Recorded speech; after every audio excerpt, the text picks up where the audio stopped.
Okay. All right. Now, we got a good chunk of time here on the panel. I definitely wanted to get to this. This, to me, was the big football story of last year. Of course, you all heard about the tragedy at Texas A&M. They built that tower of logs, which they've done for about 90 years for no good reason. It fell down. Get this. Now the school is spending $1 million to study why it fell. Apparently, Isaac Newton's not an Aggie. The Texas A&M president said, "We have an obligation to the families to provide good information about what caused it to fall." Why? Why not just don't build it again? Because it's tradition. It's tradition. Yeah. What is that 90 mean? years, like you said. But tradition means what? Well, has it fallen more? That's my question. It did fall once in 1994. Miraculously, no one was hurt. But even if it didn't, why do something just because you always did it? Is that a good reason to do something? Yeah, when you go to college, that's the whole fun of it. You have tradition. People look forward to this. They want to do it. Let them do it. But not if it hurts. When I understand that, I think $1 million is a bit steep.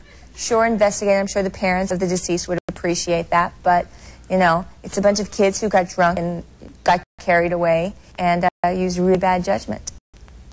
Yeah.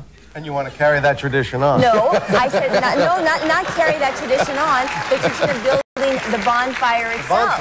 I think they built it too big. I think they were jumping all over the place and going crazy. It's an accident. Accidents do happen. But why build a bonfire?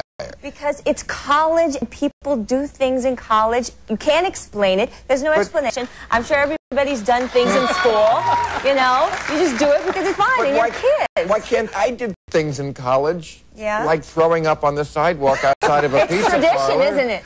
But I don't want to continue that tradition. She's going out in a tour of Fiddler on the Roof. It's tradition of it. Now, my people believe that nothing good has ever come from a big burning fire. Burning fire, bad for my people.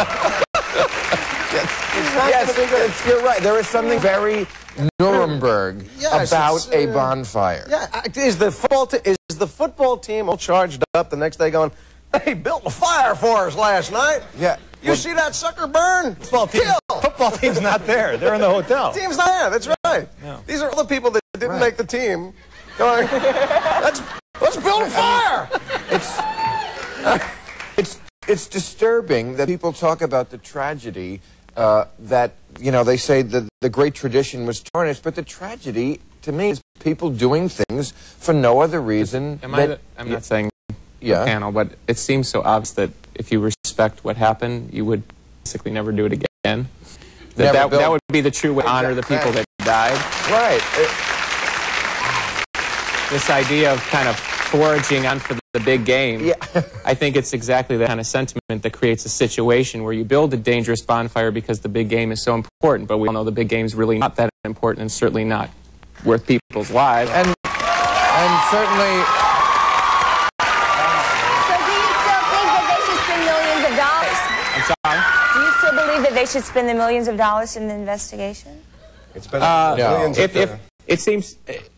If they're doing it to find out what actually happened for, you know, criminal reasons or litigious reasons, which is probably true, that makes sense. If they're doing it to justify building the... Criminal? Well, not even Oliver Stone could find a conspiracy here. I don't know.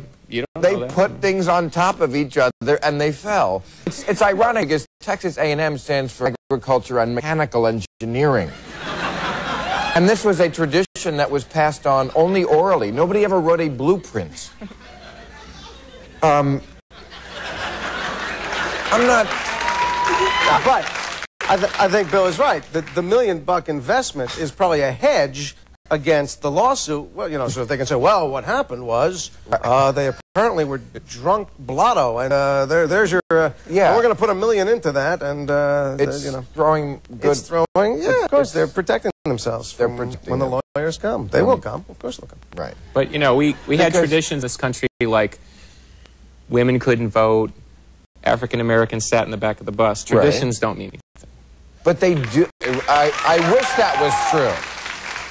I wish tradition didn't mean it, or at least people would examine why a tradition is a tradition. And so, you know, Thanksgiving is a tradition, but, you know, it has meaning. We're sort of sitting... It signifies us killing all the Indians. Exactly. To take over their land. All right, bad example. No-win situation here. Bad example. All right, I want to thank all my guests, Jason Alexander, Margaret Cho, Billy Corgan, and the Smashing Pumpkins, Shannon Elizabeth, Mark Harmon, Ali Landry, Rick Schroeder, and the Smashing Pumpkins. There they are again.